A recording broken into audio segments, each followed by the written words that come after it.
Let's be real for a second. Dealing with other people can be the toughest, most frustrating part of life, right? Well, for almost 100 years, one single book has been the ultimate guide for this exact challenge. So today, we're going to break down the absolute core wisdom from Dale Carnegie's masterpiece, How to Win Friends and Influence People. So let me ask you a question. What do you think is the most valuable skill a person can have? I mean, is it being a tech genius, a financial whiz, just being crazy smart? You might be surprised to hear what one of the wealthiest people who ever lived had to say about it. That's right, John D. Rockefeller, he believed that people skills were worth more than anything else. He knew that your success in your career and honestly in your life pretty much all comes down to how you interact with other human beings. And that's the skill we're unpacking today. So where do we even begin? Well, Carnegie's entire philosophy is built on three huge but simple shifts in your mindset. And the first one, the one that everything else is built on, is moving away from criticizing people and toward actually trying to understand them. To really get why this is so important, Carnegie tells this wild story about a notorious killer, Two-Gun Crowley. When he was finally cornered by police, did he say, "I'm a terrible person"? Nope. He wrote a note that said, "Under my coat is a weary but kind heart." Think about that. If a cold-blooded killer doesn't blame himself, what good is criticizing the people in your everyday life ever going to do? See, criticism is like a boomerang. It almost always comes flying right back at you. It just kicks off this totally pointless cycle. You criticize someone, what happens?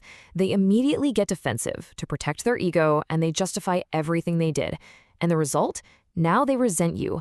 And the actual behavior you wanted to change? It stays exactly the same. Nothing gets solved. So the first big move is to do the complete opposite. You adopt a rule like Benjamin Franklin had for himself. Instead of looking for what's wrong, you actively look for the good. Carnegie says any fool can criticize, and most fools do. But you know what takes real character?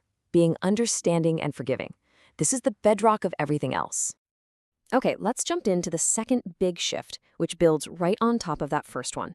This is all about getting out of your own head and learning to see the world from someone else's point of view. And I'm telling you, this is the secret to getting anyone to do, well, pretty much anything. Here it is, the one and only way on earth to influence another person. You have to talk about what they want and show them how to get it. That's it. Most of us just go around talking about what we want, what we need. But Carnegie says that's just silly. Nobody else cares about what you want. To get someone to act, you first have to spark an eager want inside of them.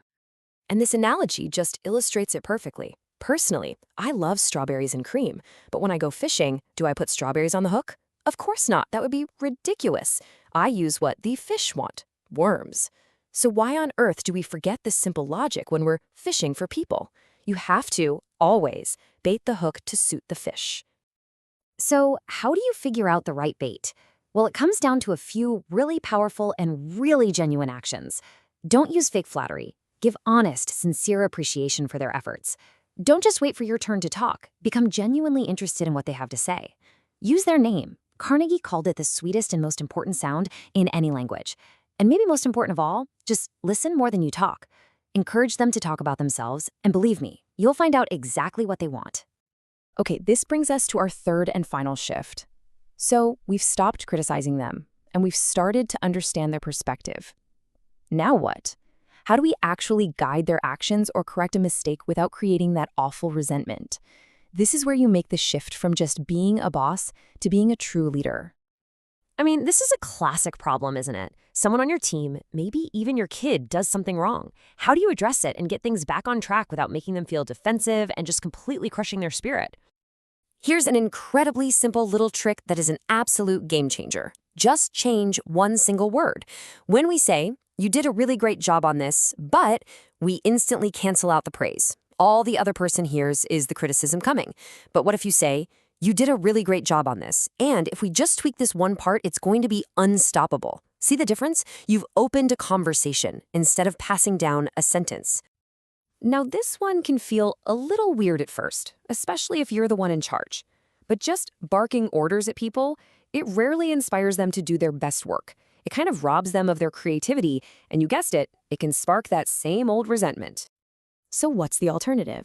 Ask questions. Instead of saying, do this now, try something like, what do you think about tackling it this way? Or, is there a better way we could get this out the door on time?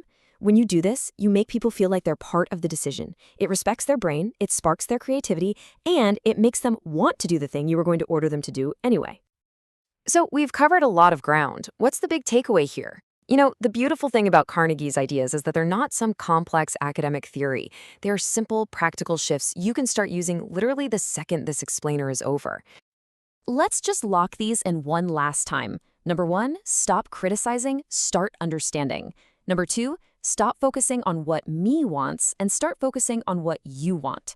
And number 3, stop ordering people around and start leading them. And this might be the most important point of all.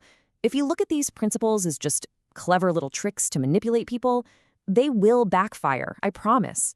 They only work when they come from a genuine change in your perspective, a real, honest-to-goodness interest in other people, and a sincere respect for their feelings.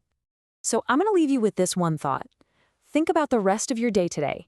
Think about one conversation you know you're going to have with a colleague, a customer, your partner, whoever. Which one of these ideas could you try out to make that single interaction just a little bit better? Because that's where it all begins.